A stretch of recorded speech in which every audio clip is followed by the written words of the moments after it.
ஓம் சாந்தி 13/3/2025 காலை முரளி. ஓம் சாந்தி. பாப்தாதா மதவன். பாபா இன்றைக்கி நமக்கு சொல்லியிருக்கிறாங்க, இனிமையான குழந்தைகளே, பதவி பெறுவதற்கான ஆதாரம் படிப்பு தான். யார் பழைய பக்தர்களாக இருக்கிறாங்களோ அவங்க நன்றாக படிப்பார்கள் மற்றும் நல்ல பதவியும் அடைவார்கள்னு சொல்லி பாபா சொல்கிறாரு.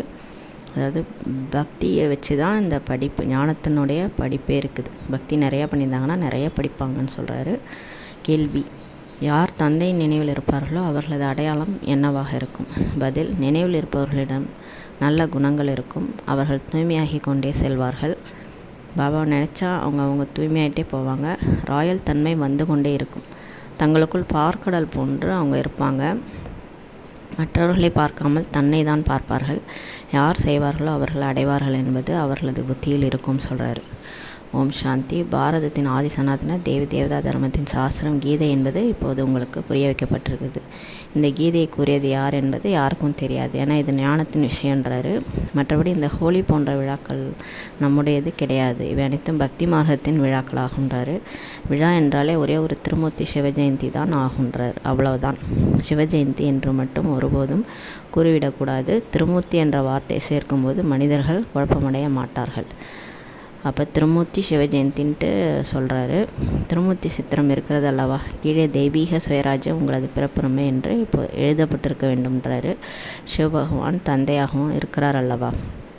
அவசியம் வருகின்றார். சொர்க்கத்திற்கு எஜமானர்களாக ஆக்குகின்றார். ராஜயோகம் கற்பதன் மூலம்தான் சொர்க்கத்திற்கு எஜமானர்களாக ஆக முடியும் சொல்கிறாரு.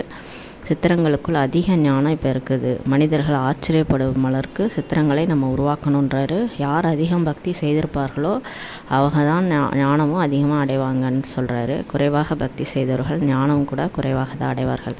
பிறகு பதவியும் குறைஞ்சு போகும். வேலைக்காரர்களும் வரிசை கிரமம் இருக்கும் அல்லவா? எல்லாத்துக்கும் ஆதாரம் படிப்பதில் தான் இருக்கிறதுன்றாரு. உங்களிலும் மிக குறைவானவர்கள் தான் மிக நல்ல முறையில் யுக்தியாக பேச முடிகிறது. நல்ல குழந்தைகளின் நடத்தைகளும் எப்படி இருக்கும்னா நன்றாக இருக்கும். குணங்களும் மேன்மையாக இருக்க வேண்டும் சொல்லி பாபா சொல்கிறாரு. எந்த அளவு தந்தை நினைவில் நீங்கள் இருப்பீங்களோ தூய்மையாகி கொண்டே நீங்கள் போவீங்கன்றாரு. மேலும் ராயல் தன்மையும் உங்களுக்கு வந்துக்கிட்டே இருக்கும். சில இடங்களில் சூத்திரர்களின் நடத்தைகளும் நன்றாக இருக்கிறது. பாபா சொல்கிறார் பாருங்கள்.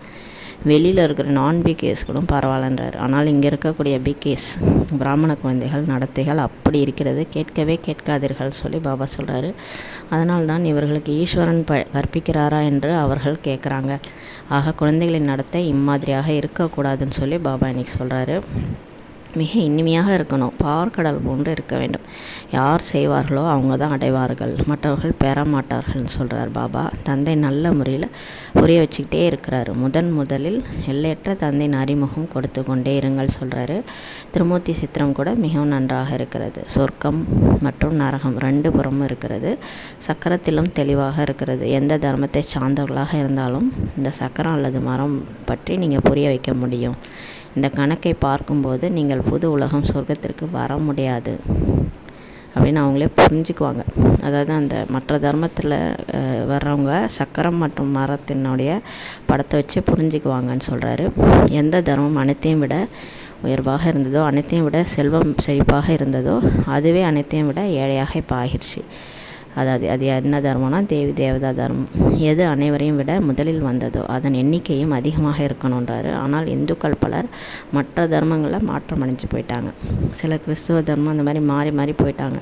தனது தர்மத்தை இப்போ அறியாத காரணத்தினால்தான் பிற மதங்களுக்கு போயிட்டாங்க அல்லது இந்து தர்மம் என்று சொல்லிட்டாங்க.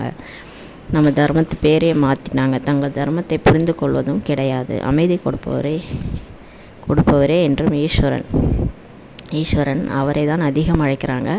ஆனால் அமைதியின் பொருளே அவங்க புரிஞ்சிக்கவே இல்லைன்னு சொல்கிறாரு. ஒருவருக்கொருவர் அமைதிக்கான பரிசை இப்போ கொடுத்து கொண்டே இருக்கிறாங்க. இங்கு உலகில் அமைதி ஸ்தாபனை செய்வதற்கு நிமித்தமாக இருக்கும் குழந்தைகளாகிய உங்களுக்கு தான் பாபா உலக ராஜ்ய பரிசை இப்போ கொடுக்குறாரு. இந்த பரிசும் வரிசைக்கிரமான முயற்சியின்படி தான் கிடைக்குதுன்றாரு. கொடுக்கக்கூடியவரோ பகவான் தந்தை. பரிசு எவ்வளோ உயர்ந்ததுன்னு சொல்கிறாரு. சூரிய வம்ச உலக ராஜ்யம் எப்பேற்பட்ட பரிசு பாருங்கள். இப்போது குழந்தைகளாகிய உங்களது புத்தியில் முழு உலகின் சரித்திரம், பூகோளம், ஹிஸ்ட்ரி, ஜியாகிரஃபி, வர்ணம் போன்ற அனைத்தும் இப்போ இருக்குன்றாரு. உலக ராஜ்யம் அடைய வேண்டுமெனில் சிறிது முயற்சியும் செய்யணும் இல்லையா? கருத்துக்கள் மிகவும் எளிது தான். பாயிண்ட்ஸ் ரொம்ப ஈஸி தான். ஆசிரியர் என்ன வேலை கொடுக்குறாரோ அதை செய்து காண்பிக்க வேண்டும். இப்போ பாபா என்ன சொல்கிறாரோ அதை நம்ம செய்யணும்.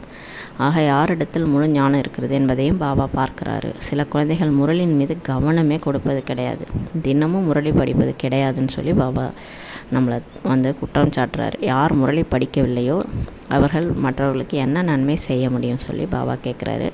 பல குழந்தைகள் எந்த நன்மையும் செய்யாமல் இருக்கிறாங்க, தனக்கும் எதுவும் செஞ்சுக்க மாட்டாங்க, மற்றவங்களுக்கும் செய்யாமல் இருப்பதனால தான் அவங்க இந்த மாதிரி குதிரைப்படை, காலாட்படை, மகாரதின்ட்டு பிரிச்சிருக்கிறாரு. மிக குறைவானவர்கள் தான் மகாரதிகளாக இருக்கிறாங்க. யார் யார் மகாரதிகளாக இருக்கிறாங்க என்பதை சுயம் நம்மளே புரிஞ்சிக்க முடியுன்றாரு. பாபா சொல்கிறாரு, அந்த காலத்தில் குல்சார், குமாரக்கா, மனோகர், இந்திரா இவங்களெல்லாம் அனுப்பி வைங்கன்ட்டு கேட்குறாங்க. ஏனெனில் சுயம் அவங்க குதிரைப்படையாக இருக்கிறாங்க, ஃபாஸ்ட்டாக முயற்சி செய்கிறாங்க. அவர்கள் மகாரதிகளாகவும் இருக்கிறாங்க. தந்தை அனைத்து குழந்தைகளையும் நன்றாக அறிவார். சிலர் மீது கிரகச்சாரம் கூட ஏற்பட்டுருது அல்லவா. சில நேரங்களில் நல்ல குழந்தைகள் கூட மாயின் புயல்கள் வரும்போது எப்படி ஆயிடுறாங்க, வேதாளமாக ஆகிவிடுகின்றனர் சொல்கிறார் பாபா. ஞானத்தின் பக்கம் கவனம் போகதே கிடையாது, அதுக்கப்புறம் முரளி படிக்கிறதே கிடையாது. ஏன்னா அவ்வளோ அவங்களுக்கு விகாரம், மாயின் புயல் வீசுறதுனால கோபம் வருது அவங்களுக்கு. பாபாவிற்கு ஒவ்வொருவரின் சேவையின் மூலமும் அறிந்து கொள்ள முடிகிறது அல்லவா. சேவை செய்பவர்கள் தங்களது சேவையின் முழு செய்தியை பாபாவுக்கு கொடுத்துட்டே இருப்பாங்க. தினமும் சார்ட் வைக்கும்போது பாபா உங்களுக்கு ஞானம் சொன்னேன், இதெல்லாம் நான் பண்ணேன் இன்னைக்கு காலையிலேருந்து அப்படின்ட்டு அவங்க சேவை செய்தியை சொல்கிறாங்க. கீதையின் பகவான் நம்மை உலகுக்கு எஜமானர்களாக இப்போ ஆக்கி கொண்டிருக்கின்றார் என்பதை குழந்தைகளாகி நீங்கள் அறிவீர்கள். பலர் அந்த கீதையும் கூட மனப்பாடம் செய்து விடுறாங்க, ஆயிரக்கணக்கில் சம்பாதிக்கிறாங்க. ஆனால் நீங்கள் பிராமண வம்சத்தினர்களாக இருக்கிறீங்க, பிறகு தெய்வீக வம்சத்தினர்களாக ஆவீர்கள். தன்னை ஈஸ்வரனின் வம்சத்தினர் என்று அனைவரும் சொல்லிக்கிறாங்க, பிறகு நம் அனைவருக்குள்ளும் ஈஸ்வரன் இருக்கிறார் என்றும் சொல்லிடுறாங்க. யாருக்கு என்ன தோன்றுதோ அதை சொல்லிகிட்டே இருக்கிறாங்க. பக்தி மார்க்கத்தில் மனிதர்களின் நிலை அப்படி ஆகிடுச்சு. இந்த உலகம் ஒரு இரும்பு யுகம், தூய்மையற்றதாகும் சொல்கிறார் பாபா. இந்த சித்திரத்தின் மூலம் மிக நல்ல முறையில் நம்மளால் புரிய வைக்க முடியும். கூடவே தெய்வீக குணங்களும் இருக்கணும். புரிய வைக்கும் போது கோபமாக சொல்லக்கூடாது, வாக்குவாதம் செய்யக்கூடாது, பொறுமையாக அமைதியாக அன்பாக புரிய வைக்கணும். உள்ளே வெளியே சத்தியமாக இருக்கணும். அதாவது உள்ளே ஒன்று பேசிட்டு வெளியே ஒன்று பேசக்கூடாது, உண்மையை பேசணும். ஆத்மாதான் பொய்யானதாக ஆகிடுச்சு, பிறகு அதை தான் சத்தியமான தந்தை சிவன் சத்தியமானதாக ஆக்குறார். தந்தை தான் சொர்க்கத்திற்கு எஜமானர்களாக பார்க்கின்றார், தெய்வீக குணங்களை தாரணை செய்விக்கின்றார். நாம் இவ்வாறு லட்சுமி நாராயணன் குணவான்களாக இப்போ ஆகிட்டுருக்கிறோம் என்பதை குழந்தைகளாகி நீங்கள் தான் தெரிஞ்சிட்டீங்க. என்னிடத்தில் எந்த அசுர குணங்களும் இல்லை தானே என்று தனக்குள்ளே இப்போ சோதனை செஞ்சுக்கிட்டே இருங்க. போக போக மாயின் தாக்கத்தினால் பலர் கீழே விழுந்துடுறாங்கன்றாரு. பிகே ஆனதும் ஒரு கொஞ்ச நாள் குழந்தை பருவம் மாதிரி இருக்கும். பாபா நம்மளை அவ்வளோ பாலனை செய்வார். அதுக்கப்புறம் டெஸ்ட் பேப்பர் வரும்.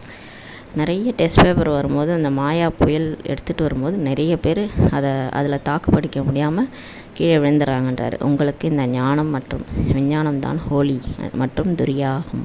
அவர்களும் கூட ஹோலி மற்றும் துரியாலாம் கொண்டாடுறாங்க பக்தி மார்க்கத்தில். ஆனால் அதன் பொருள் என்ன என்றது கூட யாருக்கும் தெரியல. ஹோலினா முடிஞ்சது தான், கடந்ததுக்கு முற்றுப்புள்ளி வைக்கிறது தான் ஹோலி. அது கூட அவங்களுக்கு தெரியாதுன்றார். உண்மையில் இது ஞானம் மற்றும் விஞ்ஞானமாகும் சொல்கிறார் பாபா. பாபா ஹோலினா ஞானம், துரியானா விஞ்ஞானம் அப்படின்னு சொல்கிறாரு. இதன் மூலம் நீங்கள் தங்களை மிகவும் உயர்ந்தவர்களாக ஆக்கிக் கொள்கிறீர்கள். அவர்கள் என்னென்ன செய்கிறாங்க, தூபம்லாம் போடுறாங்க, ஏனெனில் பயங்கரமான நரகமாக இருக்கிறது இல்லையா. புது உலக ஸ்தாபனை மற்றும் பழைய உலக விநாசத்தின் காரியம் இப்போது நடைபெற்றுருக்கின்றாரு. ஈஸ்வரிய குழந்தைகளாக எங்களையும் கூட மாயா அந்த அளவுக்கு குத்து விடுது. அதாவது மிக வேகமாக சாக்கடையில் விழுந்துடுறீங்க. பிறகு அதிலேருந்து வெளியேறுவது மிக கடினமாக இருக்கிறது சொல்கிறாரு. பிறகு இதில் ஆசீர்வாதம் போன்ற விஷயங்கள் எதுவுமே இருப்பது கிடையாது. இந்த பக்கம் முன்னேறுவது கடினமாக ஆயிடும். ஆகையால் மிக எச்சரிக்கை தேவைன்றாரு.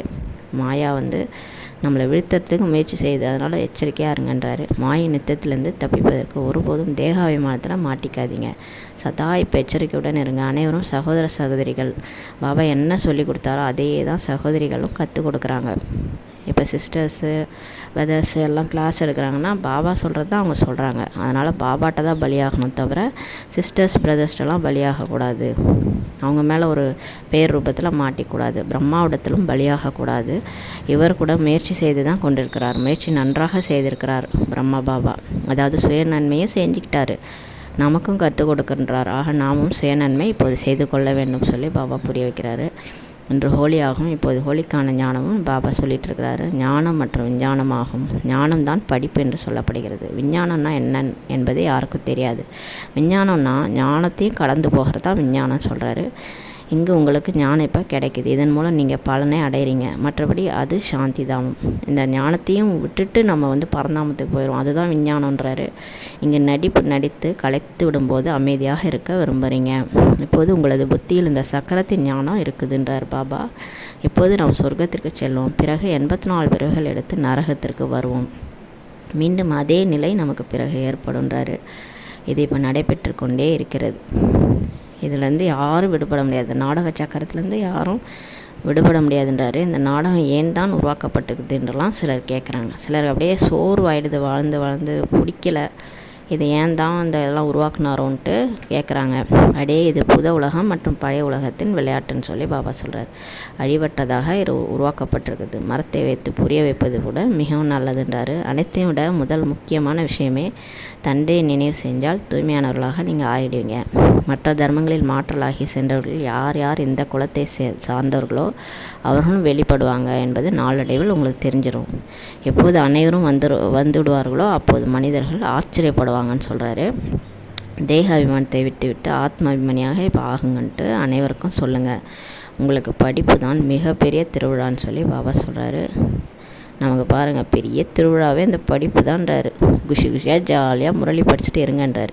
இதன் மூலம் உங்களுக்கு எவ்வளோ வருமானம் ஏற்படுகிறது. அவர்கள் இது போன்ற திருவிழாக்கள் கொண்டாடுவதற்கு எவ்வளோ பணத்தை வீணாக்குறாங்க பாருங்கள். பக்தியில் எவ்வளோ சண்டை சச்சரவுகள்லாம் ஏற்படுகின்றன. பஞ்சாயத்து ராஜ்யத்தில் சண்டை தான். யாருக்காவது லஞ்சம் கொடுத்தாவது கொள்வதற்கெல்லாம் முயற்சி செய்கிறாங்க. இவ்வாறு பல உதாரணங்கள் நடந்து கொண்டே இருக்கின்றனன்னு சொல்லி பாபா சொல்கிறார். சத்தியுகத்தில் இப்படிப்பட்ட உபத்திரவங்கள் நடைபெறாது என்பதை குழந்தைகள் அறிவீர்கள். ஏன்னா அது சத்தியமான யுகம். அங்கே பொய்யான விஷயம் எதுவுமே நடக்காது. ராவண ராஜ்யத்தில் அதிக உபத்திரவங்கள் ஏற்படுகின்றன. இப்போது தமோ பிரதானம் அல்லவா. ஒருவருக்கு ஒருவரின் கருத்துக்கள் கூட ஒன்று சேராத காரணத்தினால தான் எவ்வளோ சண்டைகள் நடைபெறுகின்றனன்றார். சொல்கிற பேச்சை யாரும் கேட்க மாட்டாங்களே. நம்ம சொல்கிறத அவங்க ஒத்துக்க மாட்டாங்க, அவங்க சொல்கிறது நமக்கு ஒத்து போகாது. இதை மாதிரி நிறைய பேருக்கு இந்த கருத்து மோதல்னால் தான் சண்டை வருதுன்றார். ஆகையால் இந்த பழைய உலகை இப்போ மறந்து தனிமையானவர்களாக ஏகாந்தமாக இப்போ ஆகிருங்க. வீட்டை நினைவு செய்யுங்க. நீங்கள் அமைதியாக ஆகிடுங்க. பரந்தாமத்தை நினைவு செய்யுங்க. சொர்க்கத்தை நினைவு செய்யுங்கன்ட்டு பாபா புரிய வச்சுட்டே இருக்கிறாரு. யாரிடத்திலும் அதிகம் பேசவும் செய்யாதீர்கள், இல்லைனில் அதிக நஷ்டமாயிடுன்றாரு. மிக இனிமையாக அமைதியாக அன்பாக பேசுவது நல்லதாகும். அதிகம் பேசாமல் இருப்பதே நல்லதுன்றார் பாபா. அமைதியாக இருப்பது அனைத்தையும் விட மிக நல்லதுன்றார் பாபா. குழந்தைகளாகிய நீங்கள் அமைதியின் மூலம் வெற்றி அடைகிறீங்க. ஒரு தந்தையிடமின்றி வேறு யாரிடத்திலும் அன்பு செலுத்தக்கூடாது. தந்தையிடமிருந்து எவ்வளவு சொத்துக்களை இப்போ அடைய விரும்புகிறீங்களோ அந்த அளவுங்க இப்போ எடுத்துக்கங்கன்றார் பாபா. இல்லையெனில் லௌகீக தந்தையின் சொத்துக்களை அடைவதற்கு எவ்வளோ சண்டைலாம் ஏற்படுகின்றன. அந்த வெளி உலகத்தில் பார்த்திங்கன்னா 2 பிள்ளை இருக்கிறாங்கன்னா அந்த சொத்து சுகத்துக்கு அவ்வளோ சண்டை சச்சரவு, கோர்ட்டு கேஸ்னு ஆகும். ஆனால் இதில் எந்த மோதலும் நமக்கு கிடையாது. இங்கே யாரும் யாருடைய சொத்தையும் பிடுங்க முடியாது இல்லையா. கடவுள் கொடுக்குறத யாராலையும் பறிக்க முடியாது. எவ்வளோ நீங்கள் விரும்புகிறீங்களோ அவ்வளோ தனது படிப்பின் மூலம் இப்போ அடைய முடியும்னு சொல்கிறாரு. படித்தாதான் பதவின்னு சொல்லிட்டாரு. அதனால் ஒழுங்காக படிங்கன்றாரு. நல்லது. இனிய தேடி கண்டெடுக்கப்பட்ட செல்ல குழந்தைகளுக்கு தாயும் தந்தையுமான பாப் தாதாவின் அன்பு நினைவுகள் மற்றும் காலை வணக்கம். ஆன்மீக குழந்தைகளுக்கு ஆன்மீக தாய் தந்தை நமஸ்தே. நம்ம ஆன்மீக குழந்தைகள் ஆன்மீக தாய் தந்தைக்கு நமஸ்தே. தாரணைக்கான முக்கிய சாரம். ஃபஸ்ட்டு பாயிண்ட்டு, சத்தியமான தந்தை சத்தியமானவர்களாக ஆக்குவதற்காக வந்திருக்கின்றார். ஆகையால் சத்தியமாக நடந்துக்கணும்.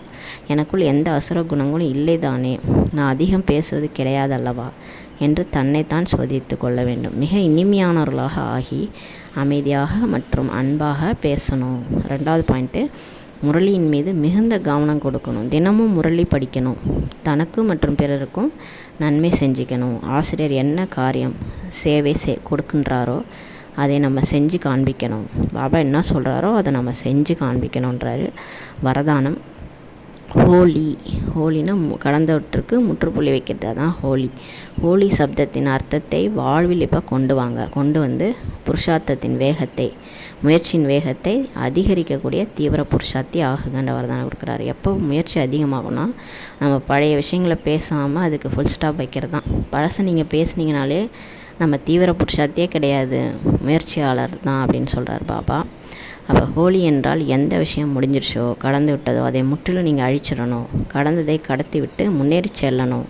அதை பேசுறதுனால நமக்கு என்ன நன்மை ஏற்பட போகுது? ஏதாவது மாறப்போதா? இல்லை யாராவது தான் மாறப்போகிறாங்களா? எதுவும் நடக்க போகிறதில்ல. அதை விட்டுட்டு நம்ம வந்து முன்னேறி செல்லணுன்றாரு. இதுதான் ஹோலி கொண்டாடுவதாகும். கடந்த விஷயங்கள் மிகவும் பழைய ஏதோ ஒரு ஜென்மத்திற்கானதாகும் என்று இப்போ நமக்கு அனுபவம் ஆகணும். இப்போ போன ஜென்மத்தில் என்ன நடந்தது நமக்கு மறந்து போச்சு இல்லையா? அது மாதிரி இந்த ஜென்மத்தில் இப்போ நேற்று வரைக்கும் நடந்தது, அதாவது இப்போ சங்கமயுகத்திலே கூட சில விஷயங்கள் கசப்பான விஷயங்களாக நம்ம மனசில் பதிஞ்சிருக்கும். அது நேற்று வரைக்கும் என்ன நடந்ததோ அது எல்லாத்தையும் நீங்கள் மனசுலேருந்து அழிச்சிருங்க. ஃபுல் ஸ்டாப் வச்சுட்டு நீங்கள் அடுத்த வேலையை பாருங்கள். அதெல்லாம் எனக்கு ஏதோ ஒரு பிறவியில் நடந்ததுன்ட்டு மறந்துடுங்க. போன விரைவில் மறந்தது இல்லையா, அந்த மாதிரி மறந்துடுங்கன்றாரு. அந்த மாதிரி உங்களுக்கு இப்போ அனுபவம் ஆகணும். எப்போது அப்படிப்பட்ட உங்களுக்கு ஸ்திதி இருக்குமோ அப்போது புருஷார்த்தத்தின் வேகம், முயற்சியின் வேகம் அதிகமாகும். ஏன்னா இந்த பழைய விஷயங்கள் தான் நம்மளை தடுத்து நிறுத்துது, நம்மளை முயற்சி பண்ண விடாமல் பண்ணுது, புத்தியில் அதுவே ஓடுது, பாபாவை நினைக்க விட மாட்டுது. இது எல்லாத்துக்கும் காரணம் இந்த பழைய விஷயங்கள் தான். எனவே தனது மற்றும் மற்றவர்களின் கடந்த விஷயங்களை ஒருபோதும் சிந்தனையில் கொண்டு வராதிங்க, புத்தியில் வைக்காதீங்க மற்றும் வர்ணனையும் செய்யாதீங்க. அப்பொழுது தான் உங்களை தீவிர புருஷார்த்தியாக நீங்கள் ஆக முடியும்னு சொல்கிறாரு. ஸ்லோகன்: அன்பு தான் சகஜ நினைவுக்கான சாதனமாகும். ஆகையால் சதா அன்புடன் இருக்க வேண்டும் மற்றும் அன்பானவராக மற்றவர்களையும் ஆக்க வேண்டும் சொல்கிறாரு. ஸ்னேகம்தான் ரொம்ப முக்கியமானதுன்னு சொல்கிறாரு. அதன் மூலமாக தான் சகஜமாக நம்மளை பாபாவை நினைக்க முடியும். நம்மளும் அன்பாக இருக்கணும், மற்றவங்களையும் அன்பாக ஆக்கணும்னு சொல்லி பாபா சொல்கிறாங்க. அவ்யக்த பிரேரணை: சத்தியம் மற்றும் பண்பாடு என்ற கலாச்சாரத்தை இப்போ தனதாக்குங்கள்.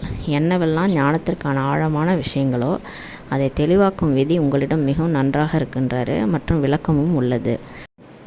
ஒவ்வொரு விஷயத்தையும் தர்க்க ரீதியாக தெளிவு செய்ய முடியும், உங்களால் முடியும்னு சொல்கிறாரு. நீங்கள் வந்து ஞானத்தினோட ஆழமான விஷயத்தை உங்களால் வந்து புரிய வைக்க முடியும். உங்கள்கிட்ட தெளிவாக்கும் விதியும் இருக்குது, நன்றாக வந்து விளக்கமும் உங்கள்கிட்ட இருக்குன்றாரு. இப்போ வந்து தனது அதிகாரம் உடையவர்கள், எந்த மனதின் கற்பனைக்கான விஷயங்களும் கிடையாதுன்றாரு. இப்போ உங்களுக்கு எல்லாத்துக்குமே அதிகாரம் கொடுத்துட்டாருப்பா, எந்த மனதின் கற்பனைக்கான விஷயமும் இங்கே கிடையாதுன்னு சொல்கிறாரு. இதில் கற்பனைக்கான விஷயம்லாம் நம்ம யாருக்கும் சொல்ல போகிறதில்ல. நம்ம வந்து அதிகாரத்தோடு எல்லாத்தையும் புரிய வைக்க போகிறோம். யதார்த்தமானது மற்றும் அனுபவம், அதாவது நம்ம யதார்த்த ஞானம் இது மற்றும் நம்மளுடைய அனுபவத்தை தான் நம்ம மற்றவங்க சொல்ல போகிறோம். அனுபவத்தின் அதிகாரம், ஞானத்தின் அதிகாரம், சத்தியத்தின் அதிகாரம், எத்தனை அதிகாரம் உள்ளது. எனவே அதிகாரம் மற்றும் அன்பு இந்த ரெண்டையும் கூடவே நீங்கள் காரியத்தில் இப்போ ஈடுபடுத்துங்கன்னு சொல்லி பாபா சொல்கிறாங்க. ஓம் சாந்தி. நன்றி பாபா, நன்றி ராமா, நன்றி பரிவாரம்.